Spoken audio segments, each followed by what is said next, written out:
Well, I hope everybody had a good weekend. I think it was probably pretty busy for some of you. And for some, hopefully you had a chance to relax. But we're just going to dive right in this week with our weekly devotion. And so last week we talked about the significance of insignificance. And we talked about how others viewed David as insignificant in what he did, whereas David knew that there was significance in being faithful to what God had called him to do. And it prepared him to face what we know as the giant called Goliath. And so as we continue to dive into this idea and this concept that leaders are formed and not found, I want to talk about something that I think will help us all in what we do and in the areas that we serve in. And it's about everything that you need. That's right, everything that you need.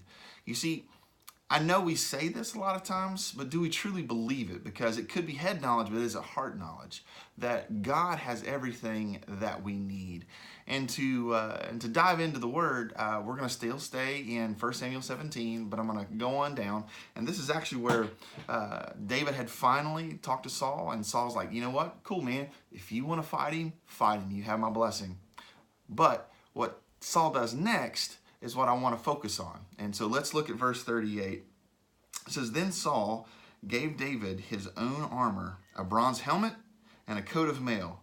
David put it on, strapped the sword over it, and took a step or two to see what it was like, for he had never worn such things before. I can't go in these, he protested to Saul.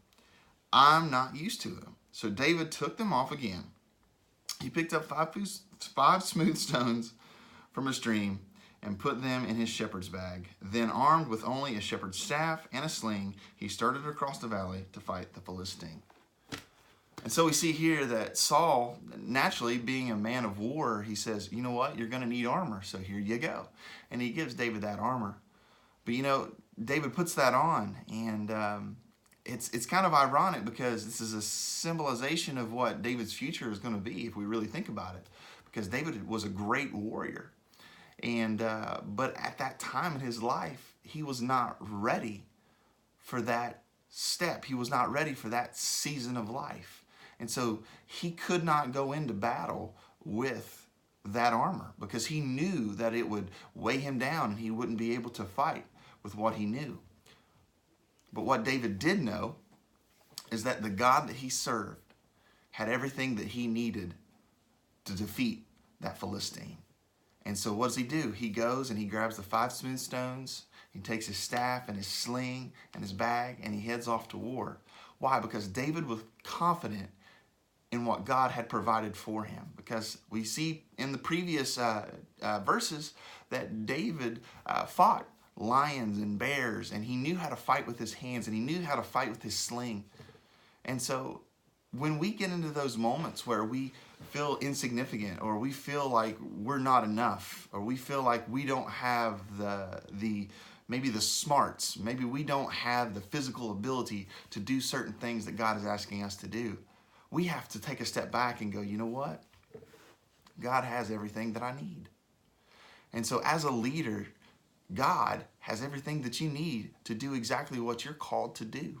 And he will prepare you in that. Don't try to step above and do it yourself. Don't try to put on armor that you're not ready for to go into battle, because it may cause you to lose. But when we take a step back and put our trust and our faith in God, then we will have everything that we need to defeat the giant.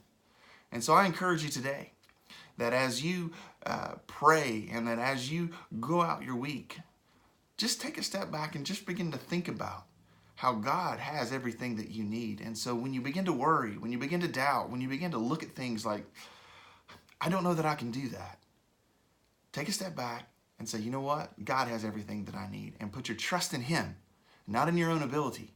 Because our own ability is fallible. But God, not fallible. He can make the possible out of any impossible situation. And so, I hope that encourages you today. I pray that you have a wonderful week. And again, I hope that you're challenged by this to begin to evaluate, to not step out of line with what God is trying to do and try to do things on your own. because on our own strength, again, we're going to mess up. But when we put our trust in God, He will guide us and direct us into what we need to defeat the giants in our lives and to be the leaders that He's called us to be. Because, our time to be warriors hadn't come yet maybe. But we have to take the time to step back and trust in Him because He has everything that we need.